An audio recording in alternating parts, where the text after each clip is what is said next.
بين الحقيقة والسراب نلقى الأحبة والصحاب أحفاد عثمان هنا بالشوق نفتح كل باب. تلك السواعد باللقاء يحلو بها وعد اللقاء، وعلى المحبة والنقاء نرقى بأحلام الشباب. وعلى المحبة والنقاء نرقى بأحلام الشباب،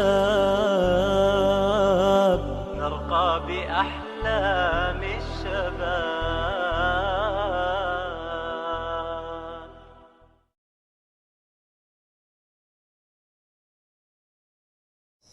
Bismillahirrahmanirrahim. Alhamdulillah wassalatu wassalamu ala Rasulillah wa ba'd. Perbincangan kita ialah petikan daripada pengalaman seorang doktor dalam kerja-kerja perubatannya dengan tajuk di antara sebab-sebab yang dilupai. Muslimin dan muslimat, para penonton sekalian, di antara sebab seorang itu mendapat kesembuhan daripada penyakitnya, iaitulah kemahiran tabib mengubati para pesakit. Tabib yang mahir, yang hebat dengan ilmunya,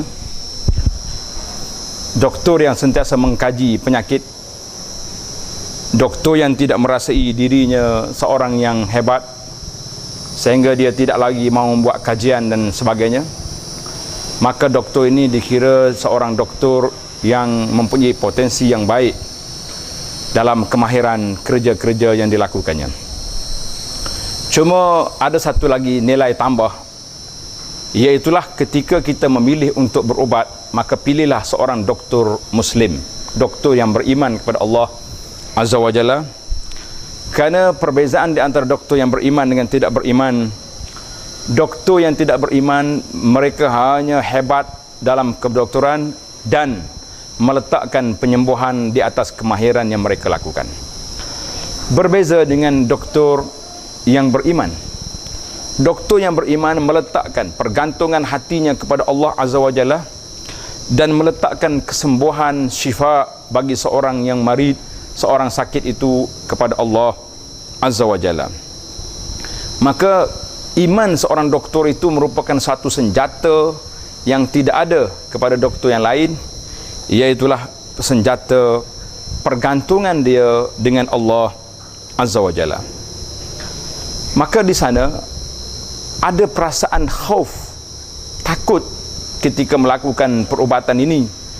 Lagi kuat dia takut, maka perhubungan dia dengan Allah Azza wa Jalla aqwa, lebih kuat. Maka di sini kita lihat seorang doktor yang takut kepada Allah Ta'ala, jauh dirinya daripada perasaan ujub. Akulah yang menyembuhkan, kehebatan akulah yang menyebabkan orang ini sihat dan sebagainya. Maka apabila orang ini bergantung kepada Allah Azza wa Jalla, Allah yang akan memberikan kesembuhan ini kepada seorang pesakit, dan dia mendapat faedah daripadanya dua faedah. Yang pertama, kehebatan dia bergantung dengan Allah Azza wa Jalla. Yang kedua, orang ini mendapat pahala dengan sebab perbuatannya, dengan sebab ihtisabnya al-ajru minallahi Azza wa Jalla, yang menjadikan dia beribadat di dalam perkara ini. Sebagai contoh, apa yang ditunjuk pengalaman daripada Dr. Khalid Al-Jubair ini, hafizahullah ta'ala, dia menceritakan dia telah melakukan satu amaliyah, satu pembedahan kepada seorang yang telah berumur, iaitulah syadidul kabirusin. Jadi bagi orang ni, pakcik yang tua ni sakit, dia ada masalah dalam pendarahan dan perlu kepada pembedahan segera membetulkan orak jantung dia. Maka apabila selesai daripada pembedahan, kata Dr. Khalid, aku tinggalkan untuk menyelesaikan masalah ini kepada doktor-doktor pembantu yang lain untuk tutup dia punya dada dan jahit dia punya kulit dan sebagainya. Kemudian Dr. Khalid pergi menunaikan salat maghrib dan isya jamak takhir. Jadi sedang dia melakukan salat, tiba-tiba datang mumarrid, datang pembantu perubatan, mengatakan, ya Dr. Jubair, ilhaq maridaka yanzif. Cepat, kita punya pesakit sedang keluar darah. Innahu fi khatar, dia dalam keadaan bahaya yang begitu sangat. Kata Khalid, setelah selesai daripada salat tadi, dia sedang melakukan salat witir. Maka ketika itu juga Khalid telah mengangkat tangan, berdoa kepada Allah Ta'ala dalam kunutnya.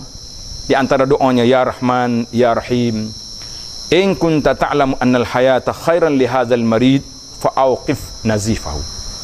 Wahai Tuhan yang Rahman, ya Rahim, sekiranya engkau mengetahui bahawa hidup lebih baik bagi pesakit ini, auqif nazifahu, hentikanlah, mintalah supaya pendarahan tadi berhenti serta merta. Bila selesai daripada melakukan solat dan berdoa, Dr. Khalid bergegas terus pergi ke bilik tempat berlakunya pembedahan. Tiba-tiba bila dia sampai di bilik pembedahan, doktor yang menjaga pesakit ini dan pembantunya sepakat mengatakan tawaqqafan nazif, pendarahan telah berhenti secara automatik.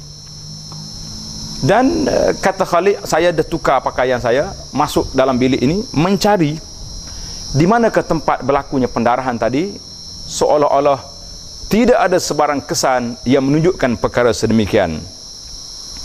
Kata, dan orang lain tak tahu apakah sebab. Khalid kata tidak ada sebab lain kecuali sebab doa yang dilakukan ketika dalam witir tadi.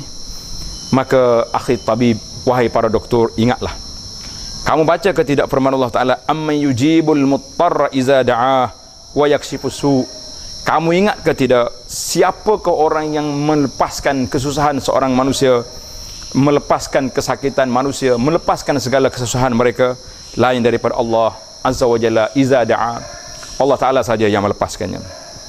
Wahai para doktor, maka dengan ini janganlah kita abaikan berdoa kepada Allah Azza wa Jalla waktu melakukan amaliyah, waktu melakukan pembedahan.